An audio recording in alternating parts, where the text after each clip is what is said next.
Es la tarde del 15 de abril de 1953. Se respira un clima tenso frente a la Casa de Gobierno. La Plaza de Mayo desborda de trabajadores que vienen a dar apoyo al presidente Juan Domingo Perón. La crisis inflacionaria, sumada a fuertes denuncias de corrupción, amenaza con empañar los logros de su gobierno. De pronto, una bomba estalla a metros de la plaza.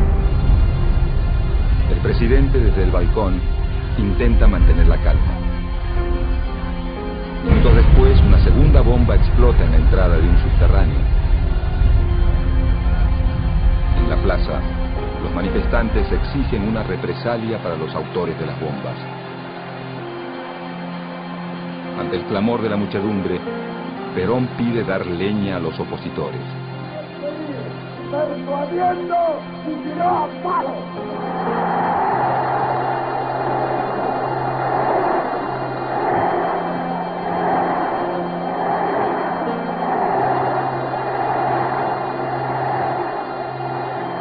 Una vez finalizado el acto, varias columnas de militantes justicialistas recorren las calles en dirección a los principales locales de la oposición. Esa noche incendian la Casa del Pueblo, sede del Partido Socialista, la Casa Radical, la sede del Partido Conservador y el Jockey Club de Buenos Aires.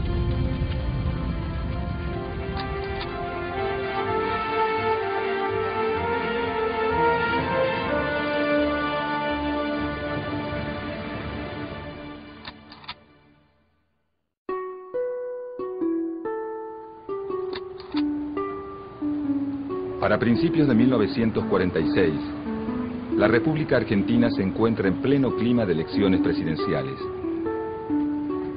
La realidad política del país muestra un electorado polarizado. Bajo la denominación de Unión Democrática, se agrupan los partidos políticos tradicionales como la Unión Cívica Radical, el Partido Demócrata Progresista, el Partido Socialista, los conservadores y el Partido Comunista.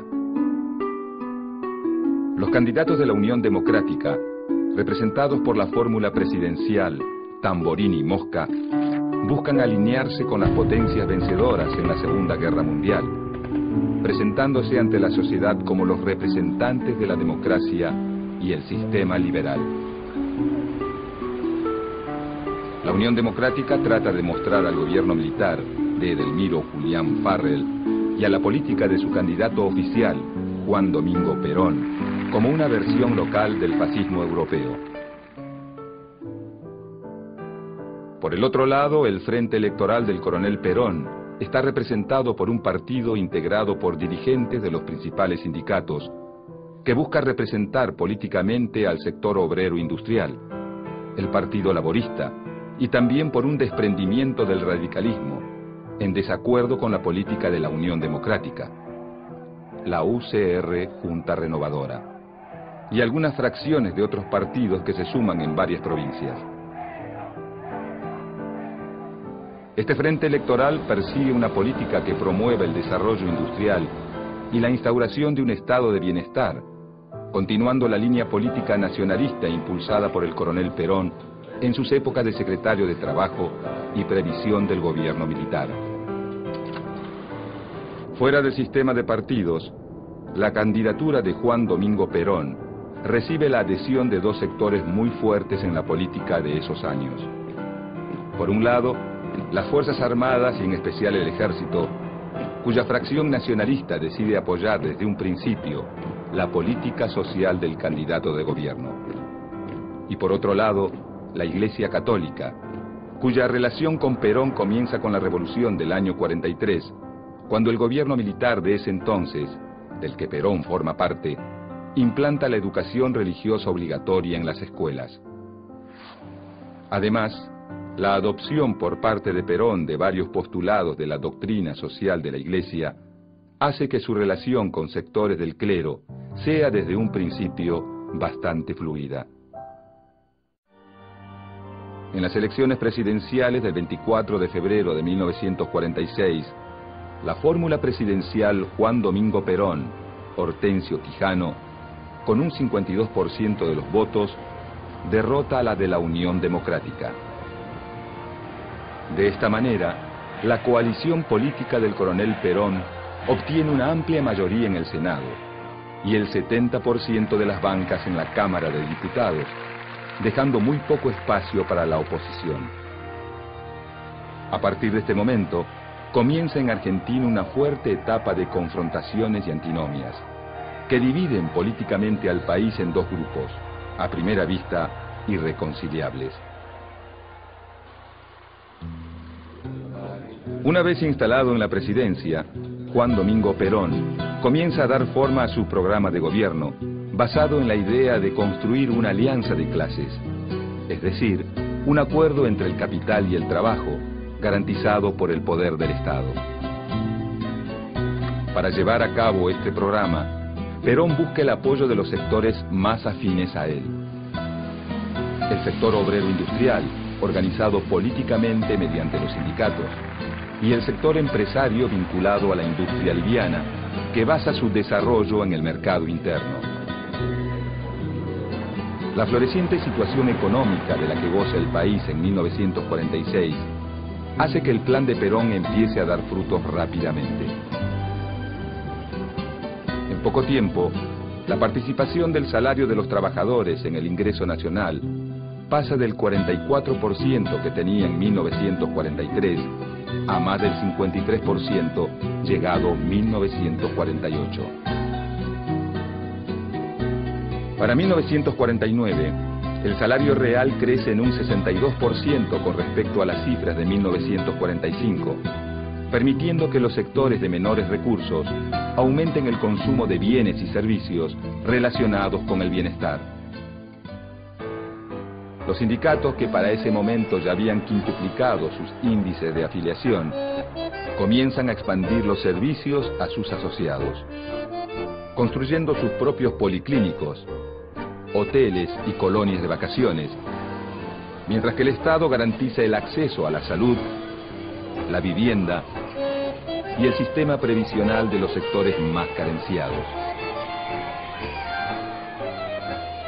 Estas cifras alentadoras dan al gobierno de Perón un amplio margen de consenso entre los sectores populares, que comienzan a ver al presidente como algo más que un simple líder político. A todo esto, su esposa, María Eva Duarte de Perón, impulsa una medida que la hace sumamente popular.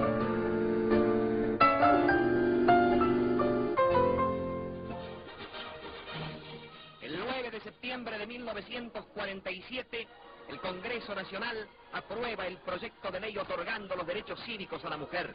La señora Eva Perón, única gestora del voto femenino, materializó el sueño de la mujer argentina, otorgándole igualdad de derechos civiles con el hombre, como corresponde a una democracia avanzada.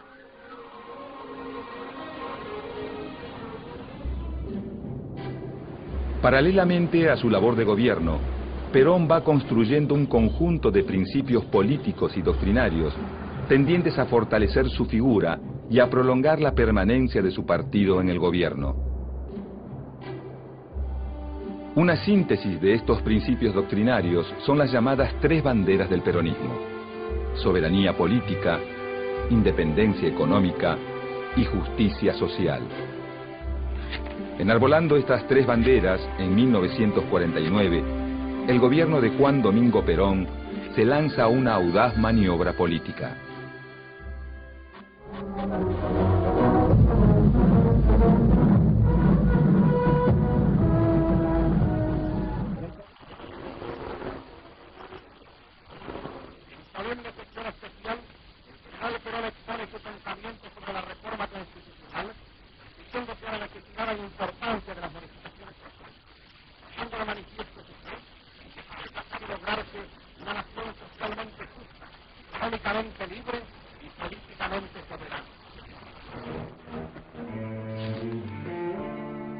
La reforma constitucional de 1949 busca legitimar jurídicamente los avances políticos y sociales obtenidos por el peronismo, incorporando los derechos del trabajador, de la familia, de la ancianidad y de la educación y la cultura, y un capítulo sobre función social de la propiedad, el capital y la actividad económica al texto de la Carta Magna, así como también sus 3 banderas al contenido del preámbulo.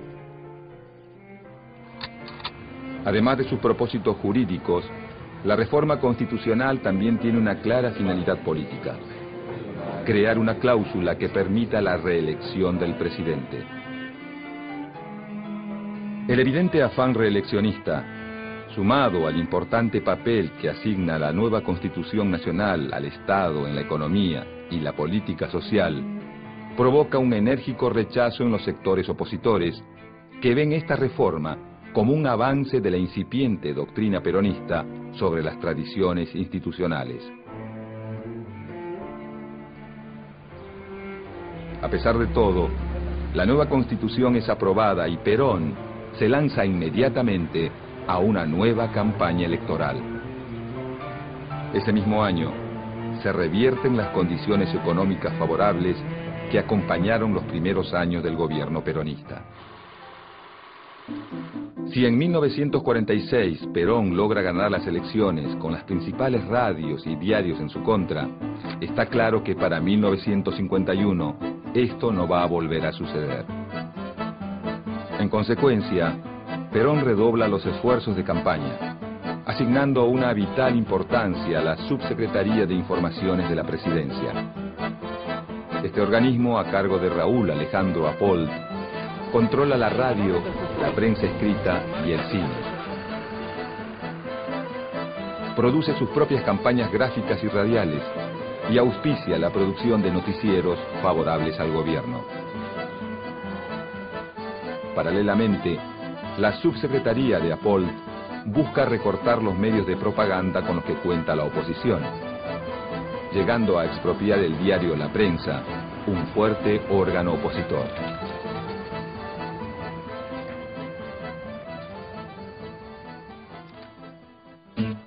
De 1949 a 1951, la propaganda oficial gana las calles y los principales medios de comunicación. Libros, afiches y filmes propagandistas exaltan la figura del presidente y su esposa. Es en esta época que María Eva Duarte de Perón adquiere una importancia fundamental para el gobierno. Su avasallante personalidad y sus logros políticos, sumados a su intensa obra benefactora, hacen que en poco tiempo la militancia peronista la convierta en un emblema de justicia social y que el gobierno la instale como la segunda cara más visible de la propaganda oficial. Para 1950, la campaña electoral avanza en medio de una incipiente crisis económica, que trae consigo los primeros brotes de inflación y una importante caída en las exportaciones. Con el fin de no perder el control de la situación, el Estado peronista refuerza las tendencias centralizadoras de su acción política, avanzando sobre distintas áreas, tanto en lo que se refiere a la implementación de políticas sociales, como la salud pública y la construcción de viviendas, como a los cuadros intermedios del movimiento, especialmente los sindicatos. Para principios de los 50, el sector sindical es uno de los que más ha crecido y uno de los principales apoyos del gobierno peronista. Con el objetivo de establecer un mayor control de los sindicatos, el Estado promulga la Ley de Personería Gremial. Dicha ley establece la formación de un único sindicato por rama industrial, lo que facilita el control por parte del Estado del movimiento obrero organizado. Paralelamente a la Ley de Personería Gremial, el Partido Peronista va reemplazando a la vieja guardia sindical por una nueva dirigencia menos autónoma y más cercana al gobierno.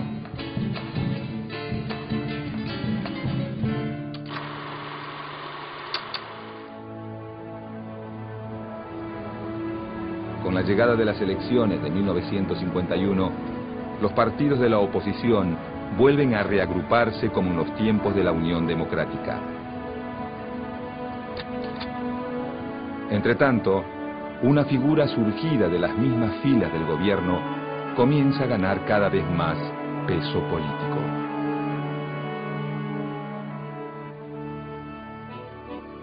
A mediados de 1951, un sector de la dirigencia de la CGT y el recientemente creado Partido Peronista Femenino deciden auspiciar la candidatura de Eva Perón a la vicepresidencia de la Nación.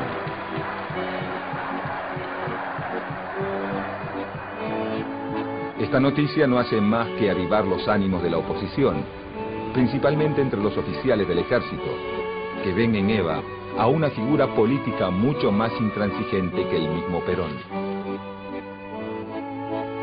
A fines de agosto de ese año, en parte debido a problemas de salud y a las reiteradas presiones de la cúpula militar, Eva Perón decide renunciar a su candidatura, dando un emotivo discurso que quedará registrado en la memoria de sus seguidores como el renunciamiento histórico.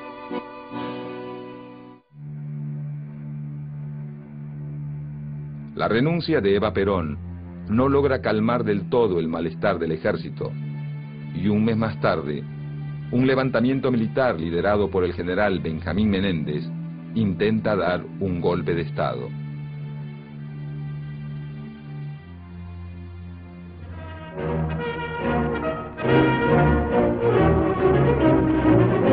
Vibrando de indignación y patriotismo, el pueblo argentino sale a la calle para aplastar la traición. Como en la histórica jornada... A pesar de las críticas de la oposición y del intento de golpe de Estado, el 11 de noviembre de 1951, la fórmula Perón-Quijano vuelve a triunfar en las elecciones con un 62% de los votos. El 4 de junio de 1952, en medio de la crisis económica y de un clima político cada vez más áspero, Perón asume su segundo mandato. Dios y la nación en lo demás.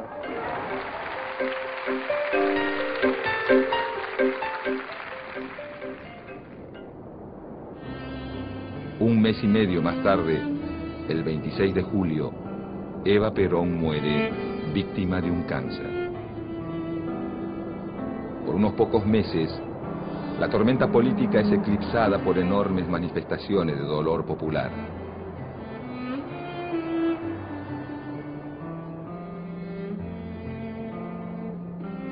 La ausencia física de la figura más convocante del gobierno comienza a ser suplida por un culto a su memoria. Pero para el gobierno de Perón, ya nada va a volver a ser igual. Llegado 1953, lo peor de la crisis económica parece estar llegando a su fin, aunque la crisis política no para de fermentar. Durante los primeros días del año, sale a la luz un escándalo de corrupción que involucra a una persona del entorno íntimo del presidente, Juan Ramón Duarte. Hermano mayor de Eva, cuñado y secretario privado del general Perón, Juan Duarte es acusado por la oposición de usar sus contactos políticos para hacer negocios sucios a expensas del Estado. El escándalo termina de estallar finalmente el 9 de abril, cuando Juan Duarte es hallado muerto en su departamento, luego de supuestamente haberse suicidado.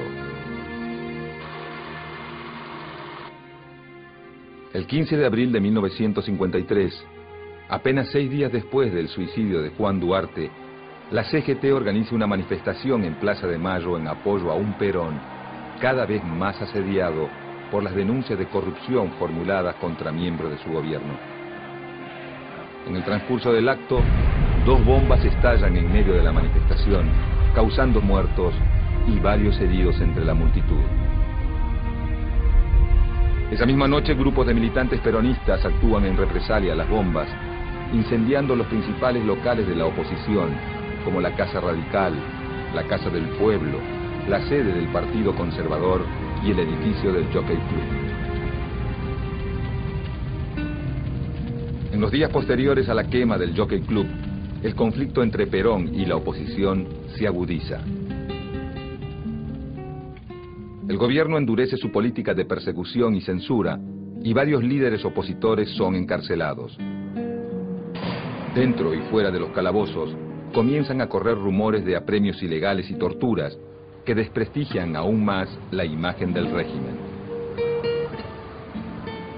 Para descomprimir la situación, a fines de ese año, el Congreso decide dictar una amnistía.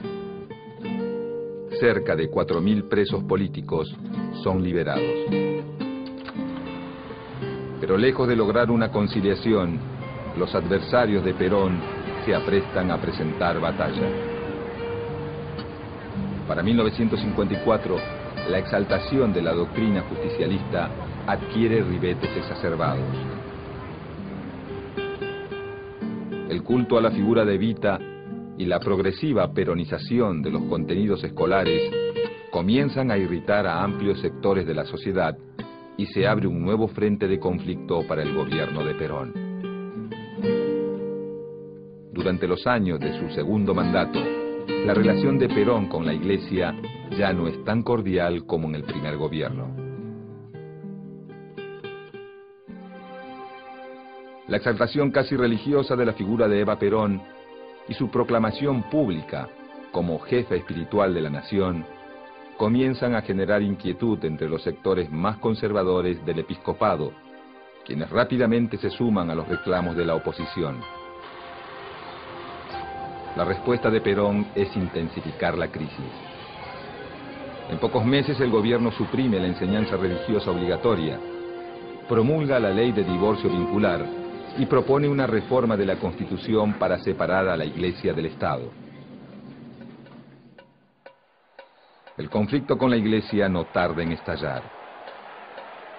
Desafiando todas las prohibiciones y las restricciones impuestas por el gobierno peronista, el 11 de junio de 1955, todas las fuerzas opositoras al gobierno, en solidaridad con la Iglesia Católica, participan de la procesión de Corpus Christi y desfilan frente a la Catedral de Buenos Aires.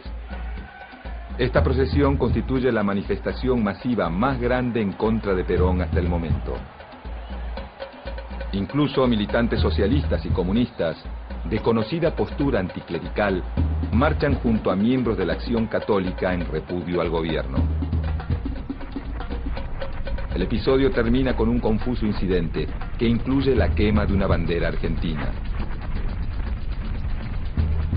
Este hecho es utilizado por el gobierno para desacreditar a los asistentes de la marcha y para minimizar sus efectos políticos.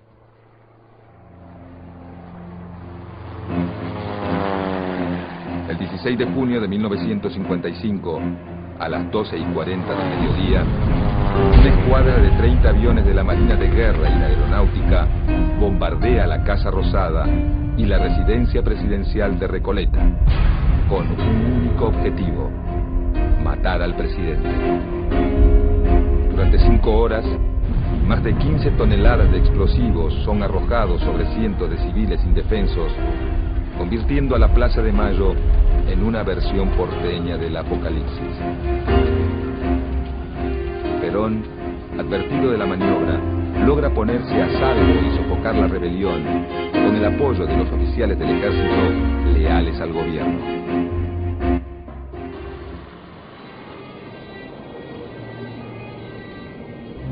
Al final de la jornada, el bombardeo a Plaza de Mayo deja un saldo de más de 300 muertos y el doble de heridos.